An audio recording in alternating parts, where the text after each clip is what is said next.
नमस्कार सभी लोगों को। तो रिप्रेजेंटेशन ऑफ ग्राफ के बारे में इस वीडियो में बताएंगे, मतलब कैसे ग्राफ को रिप्रेजेंट करते हैं। एक तो आप देख ही रहे हैं कि पिक्टोरियल रिप्रेजेंटेशन होता है, आप ग्राफ बनाते हैं जिसमें वर्टेक्स होते हैं और जिसको नोड भी कहा जाता है और एजेस होते हैं। तो लेकिन ये आपका मेथड यूजफुल नहीं होता है कंप्यूटर प्रोसेसिंग के लिए, या कंप्यूटर में स्टोर कर नहीं सकते इस तरीके से। जब तक स्टोर नहीं करेंगे तो कोई उस पर कैलकुलेशन या एनालिसिस नहीं हो सकता है, यानी प्रोसेस नहीं कर सकता कंप्यूटर इसको।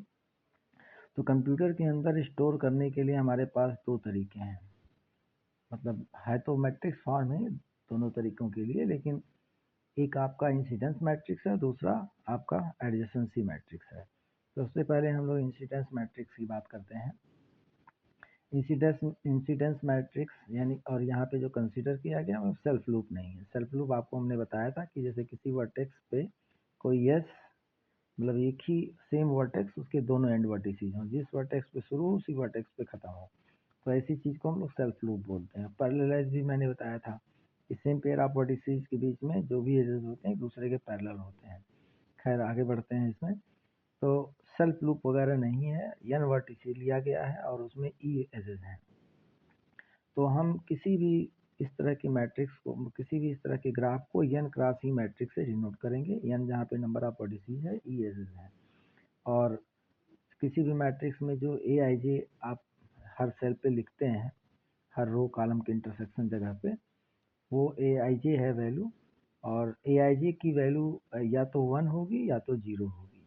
तो इसमें इस चीज़ को यहाँ पे डिफाइन किया गया है। अगर n आपके वर्टिसेज हैं और ई एजेस हैं, तो उस मैट्रिक्स में n रो बनेगा और ई कॉलम बनेगा। ए आई जी की वैल्यू 1 तब होगी इंसिडेंस मैट्रिक्स के केस में अगर कोई एज है और उसके जो है, मतलब ई जे एज, जो जे आपका लिया जा रहा है, जे लेटर जो जे सब्सक्रिप्ट लगा हुआ है, ई जे इंसिडेंस एक ई जे एज है, अगर वी आई पे इंसिडेंस होगा, एग्जाम्पल में इस चीज़ को देखा जाएगा, और अदरवाइज 0 रहेगा। तो अगर इंसिडेंस है E J is on V I vertex, तो ए आई जे की वैल्यू आपकी 1 होगी, यानी कि आई जो लेटर, आई सब्सक्रिप्ट जो लगा हुआ है वो एस से लिया गया है, और जे आई जो है वर्टेक्स से लिया गया और जे जो है एस से लिया गया। अब जैसे ये ग्राफ है, इस ग्राफ को अगर इंसिडेंस मैट्रिक्स बनाना हो तो सबसे पहले काउंट करेंगे कितने वर्टिसेज हैं। तो 4 ये हो गया, 5 ये, पाँचवा 4 मतलब ये वाले वर्टेक्स जो यहाँ पे बने हुए हैं, और एक आपका ये 5 और एक 6 वर्टिसेज हो गए, यानी कि इनकी वैल्यू 6 हो गई। और एजेस की संख्या अगर आप काउंट करेंगे तो 4 तो ये किनारे किनारे से हो गए, और एक 5वां, 6ठा, 7वां और 8वां, 8 इसमें एजेस हैं। तो इसी नाते जो है 6/8 की मैट्रिक्स बनेगी। तो यहाँ पे 6 रो इसीलिए बने हुए हैं, A B C D E F, जो वर्टेक्स यहाँ पे नाम है वही लिख दिया गया है, और जो एजेस के नाम है E1, E2, E3, E4, E5, E6 और E7। यहाँ पे E7 नहीं मेंशन है, बस E7 मानिए इसको। मैं इसको यहाँ लिख देता हूँ, ये E7 यहाँ पे, E7 ये है, E8 यहाँ पे है, E7 ये है और E8 है। टोटल 8 एजेस हैं। 8 एजेस के बारे में जो है यहाँ पे बताया गया है, और ये 6×8 की मैट्रिक्स बनेगी। अब देखते हैं कैसे एंट्री किया जाता है। तो आप देखिए E1 जो एज है वो एक एक एज लेके चलते हैं, किस वर्टेक्स पे इंसिडेंस है, ए और बी है। तो E1 कॉलम में और ए और बी के सामने, यानी कि ए बी वाले रो में 1 लिखा गया होगा। और देखिए 1 1 है आपका, यही चीज़ यहाँ बताया गया है। If is a incidence on V I, तो वी आई के सामने ई जे के नीचे 1 लिखा जाएगा, और जो कि ए आई ए जे कहलाएगा, क्योंकि वर्टेक्स जो सब्सक्रिप्ट है वो रो की तरह काम करता है, और एज का जो सब्सक्रिप्ट है वो कॉलम की तरह काम करता है। तो आई जे यानी कि आई एस रो और जे एस कॉलम, अदरवाइज 0 रहता है। तो आप अब देखें, आराम से एंट्री कर सकते हैं। E1 का काम खत्म हो गया, हर एज के लिए 2 ही एंट्री होगी, क्योंकि उसके 2 ही एंड वर्टिसेज होते हैं, तो ज़्यादा उसमें परेशान होने की ज़रूरत नहीं। यहाँ पे कहीं पे भी बाकी 1 नहीं आएगा, जब 2 डिसाइड हो गए तो बाकी सब 0 ही रहेंगे। तो अब E2 एज की बात करते हैं। तो E2 देखिए, E2 के BC हैं, तो B के सामने और C के सामने 1 है। इसी तरह से आप ये मैट्रिक्स बना लेंगे। ये आपका E8 है, E8 वाला हम दिखा दे रहे हैं। E और F उसके एंड वर्टिसेज हैं, तो ई के सामने और E8 के नीचे और F के सामने E8 के नीचे 1 1 है। तो इस तरह से ये मैट्रिक्स बन जाती है। मैट्रिक्स को कैसे एनालाइज करते हैं, ऑब्जर्वेशन कैसे करते हैं, उसको हम लोग देखते हैं। तो कुछ पॉइंट है बहुत ज़्यादा इंपॉर्टेंट है। जैसे हर कॉलम में आपका 2 ही जगह 1 होगा। क्यों? क्योंकि हर एक एज एग्जैक्टली 2 ही जगह इंसिडेंस हो सकता है। ये पहला पॉइंट यही है। दूसरा पॉइंट है the total number of ones. किसी भी रो में जितने भी 1 है उस वर्टेक्स की डिग्री बताता है। अब आप देखिए ए वर्टेक्स की डिग्री 1 1 2, 2 जगह 1 है। अब आप यहाँ देख लीजिए इसकी डिग्री 2 ही है। इस वर्टेक्स की डिग्री कितनी है? 2 2 4। अब आप देखिए बी के सामने वाले रो में 4 जगह 1 मिला होगा। 1 2 2 2 2 3 3 4, 4 जगह 1 मिला है। तो जितने किसी भी रो में 1 होंगे उस वर्टेक्स की डिग्री बताएगा। तो ये दूसरा पॉइंट हो गया। तीसरा आपका जो है ए रो विथ नो वंस, कोई भी 1 ना लिखा होता तो आप समझ लीजिए वो आपका आइसोलेटेड वर्टेक्स। जैसे मान लीजिए यहाँ पे एक वर्टेक्स बना दें और उसका नाम मान लीजिए के रख दिया गया। तो इस के वर्टेक्स के एक रो बनता और उसमें उसके सामने जो है कहीं पे भी आपको 0, कहीं पे 1 लिखा नहीं मिलता। जैसे ABCDEF रो है वैसे के रो भी बनता और उसके सामने कहीं पे भी 1 लिखा नहीं मिलता, सिर्फ 0। क्यों? क्योंकि उस पर कोई एज इंसिडेंस ही नहीं है, तो कहाँ से उसकी उस पर 1 आएगा। तो अगर किसी भी रो में 0 0 0 सिर्फ है, 1 नहीं है, तो it's mean it is isolated vertex. और किसी भी वर्टेक्स की अगर किसी भी रो में अगर एक ही 1 है तो वो पेंडेंट वर्टेक्स होता है, जैसे F है। अब आप देखिए ये पॉइंट है ए रो विथ एग्जैक्टली 1 1। अभी आपके सामने चेक करिए केवल आपका एक ही जगह 1 मिलेगा, लास्ट में जाके मिला है, क्योंकि वो E8, ये E8 आपका एज था। तो E8 के नीचे और F के सामने सिर्फ एक जगह 1 इसलिए मिला है। तो ऑब्जर्वेशन करके आप बहुत सारी चीज़ें पता कर सकते हैं।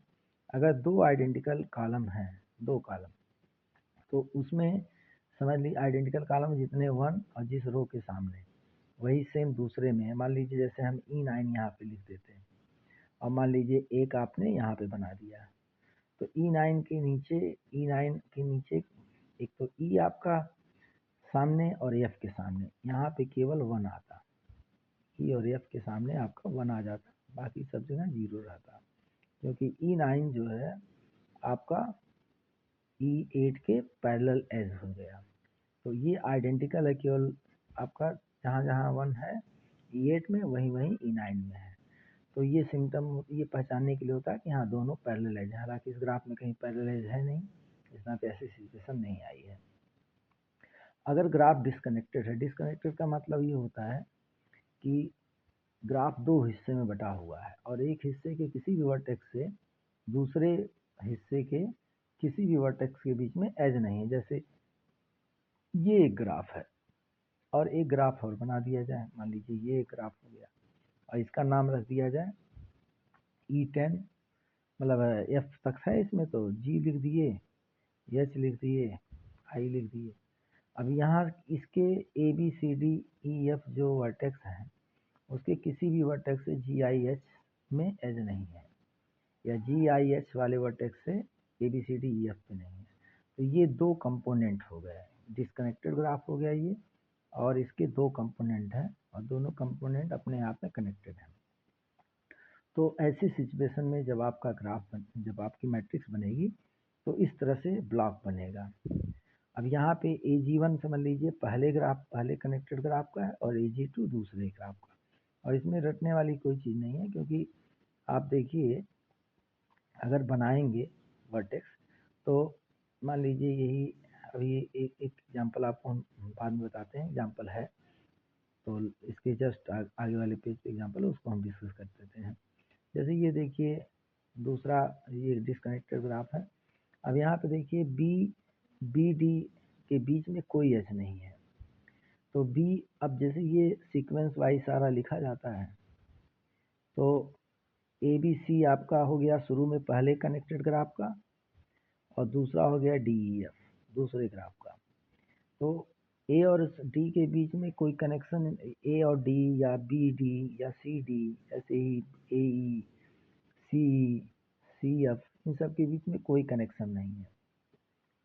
तो इस वजह से यहाँ पे आपको कोई एंट्री नहीं मिली है, और या ये भी कह सकते हैं कि E1 E2 E3 से E1 E2 E3 का कोई लेने देना DEF से नहीं है, क्योंकि एच तो आपके उधर हैं ABC के करस्पॉन्डिंग में, तो इसी वजह से यहाँ पे 0 0 मिल रहा। बाकी इस रूल लेके फॉलो करके भी करेंगे तो भी आपका पता चल जाएगा।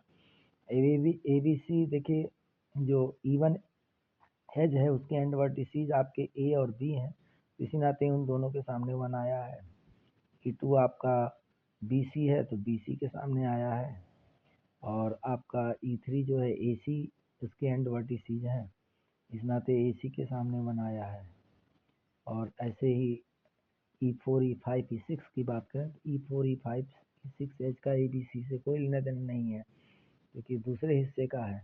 इस सब जगहों पे आँख मूंद के आप 0 लिख सकते हैं। यही हालत यहाँ पे है, DEF का कोई भी लेना देना E1 E2 E3 से नहीं है। 1 E2 E3 है चूँकि इस हिस्से में है, तो इसलिए इधर 0 हो गया। अब आपका जो DEF वर्टेक्स है उसका लेना देना सिर्फ E4 E5 E6 से है, तो E4 E5 E6 के नीचे 1 1 आया हुआ है। तो ये डिस्कनेक्टेड ग्राफ के लिए होता है। तो बाकी ये आप जानते हैं कि मैट्रिक्स 2D एरे फॉर्म में कंप्यूटर के अंदर स्टोर किया जाता है, तो आराम से आप किसी भी ग्राफ को इस तरीके से स्टोर कर सकते हैं।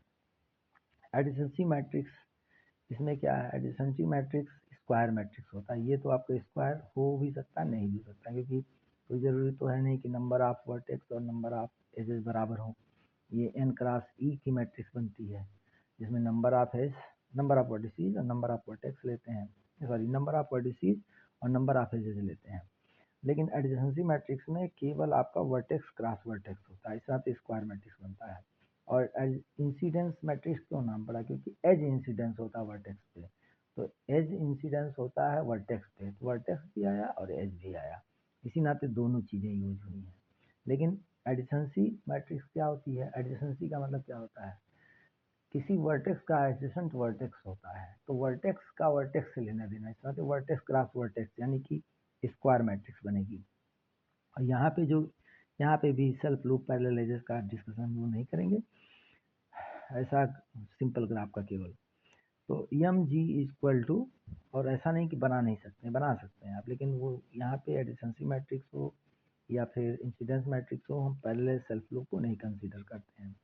तो यहाँ पे आपका देखिए पीछे पीछे भी यहाँ पे इंसिडेंस मैट्रिक्स में भी आपका लिखा गया था कि सेल्फ लूप नहीं है, हालांकि इसमें रिस्ट्रिक्शन सेल्फ लूप पे लगा था, पैरेलल एज पे नहीं लगा था, और दूसरे वाले में आपका पैरेलल एज पे लगा है और सेल्फ लूप पे रिस्ट्रिक्शन नहीं लगा है, मतलब एडिशेंसी मैट्रिक्स में। तो ये बातें आपको ध्यान रखनी है। अब यहाँ पे आपका देखिए कैसे एंट्री की गई है, तो 1 होगा तब जब V1, मान लीजिए Mij की वैल्यू 1 कब होगी, जब Vi और Vj एक दूसरे के एडजेसेंट हो, अदरवाइज 0 होगा। तो यहाँ पे देखिए जैसे V1 V2 का लेना देना है एक दूसरे से, V1 V2 का एडजेसेंट है, V2 V1 का है, तो V1 के सामने V2 के नीचे भी आपको 1 मिलेगा, और V2 के सामने V1 के नीचे 1 मिलेगा।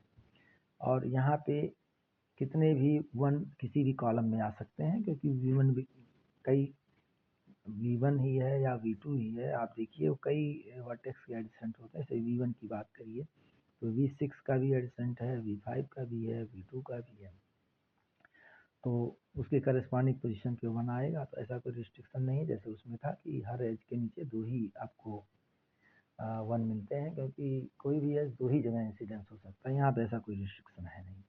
तो बाकी एंट्री कैसे करते हैं बता ही दिया मैंने। एक और आपको बता देते हैं, जैसे V2 है तो V2 एडिशन किसका किसका है, V6 का है, V7 का है, V3 का है और V1 का है। तो V2 के सामने V1 V3 V6 V7, V2 के सामने V1 V3 V6 और V7 सब जगह बना है।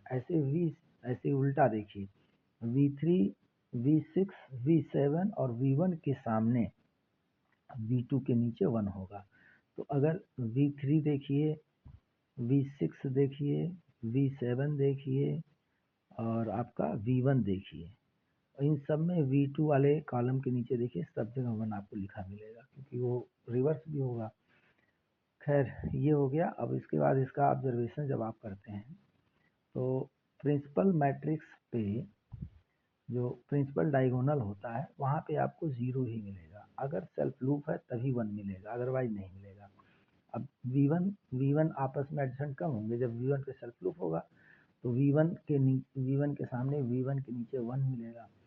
तो सेल्फ लूप हमने इसमें बनाया नहीं है, पहले भी नहीं बनाया, तो ऐसी स्थिति दिख नहीं रही है। लेकिन अगर प्रिंसिपल डायगोनल मतलब आप समझते ही होंगे, ये प्रिंसिपल डायगोनल है आपका, ये प्रिंसिपल आपका डायगोनल हो जाएगा।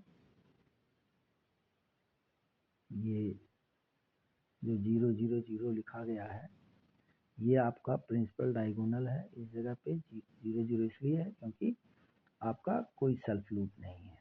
V1 का V1 पे इंसिडेंस होता, V2 का V2 होता, V3 का V3 होता, सब जगह 1 मिल जाता। ऐसा सीन है नहीं। और सेल्फ लूप मतलब हम बता ही चुके हैं, ये सब सेल्फ लूप होते हैं। अगर इन सब जगहों पे सेल्फ लूप होता तो डायगोनल पे हर जगह 1 मिलता, या जितनी जगह पे होता उतनी जगह पे मिलता। तो सेल्फ लूप कहीं बना नहीं है। दूसरा ऑब्जर्वेशन है कि if G is without self loop then the total number of ones in a row or column gives the degree of the corresponding vertex। अब ऐसा क्यों कहा गया है? सेल्फ लूप अगर होता तो दिखता एक ही जगह 1, लेकिन काउंट होता डिग्री में 2, क्योंकि ये जैसे मान लीजिए सेल्फ लूप बनाइए तो ये आपका 2 बार इंसिडेंस है, इधर से भी है इधर से भी है, तो कंट्रीब्यूशन 2 का कर रहा है, लेकिन दिखता डायगोनल पे 1।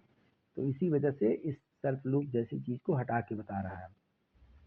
अब सेल्फ लूप यहाँ पे चाहे आप रो में काउंट कर लीजिए 1 को, चाहे कॉलम में, आपको डिग्री 1 मिलेगी। इसी नाते सिमेट्रिक होता है। तो सिमेट्रिक का कहने का मतलब है कि R1 is equivalent to C1, मतलब रो में जहाँ जहाँ 1 है वहीं कॉलम में 1 मिलेगा। अब देखिए 1 2 3 जगह 1 है, तो यहाँ भी कॉलम में भी 3 जगह 1 है। और कहाँ पे है? दूसरे पोजीशन, 5वें पोजीशन, 6ठे पोजीशन, और यहाँ पे भी देखिए दूसरे, 5वें और 6ठे पोजीशन पे 1 है। सिमेट्रिसिटी इसी कहते हैं। ऐसे हर रो हर कॉलम के आइडेंटिकल है। बाकी डिस्कनेक्टेड अगर आप है 2 कंपोनेंट में हो तो पहले कंपोनेंट यहाँ रिफ्लेक्ट होगा, दूसरा कंपोनेंट यहाँ पे रिफ्लेक्ट होगा। तो इस तरह से हमारे पास 2 तरीके हैं किसी भी ग्राफ को स्टोर करने का, by means of incidence matrix और बाई मीन्स ऑफ एडिशेंसी मैट्रिक्स। जिसमें इंसिडेंस मैट्रिक्स आपका कोई ज़रूरी नहीं कि वो स्क्वायर मैट्रिक्स हो, और जो आपका एडिशेंसी मैट्रिक्स हो डेफिनेटली n क्रॉस n होगा, इस नाते स्क्वायर मैट्रिक्स हो जाता है। नेक्स्ट आपको नेक्स्ट वीडियो में बताएं।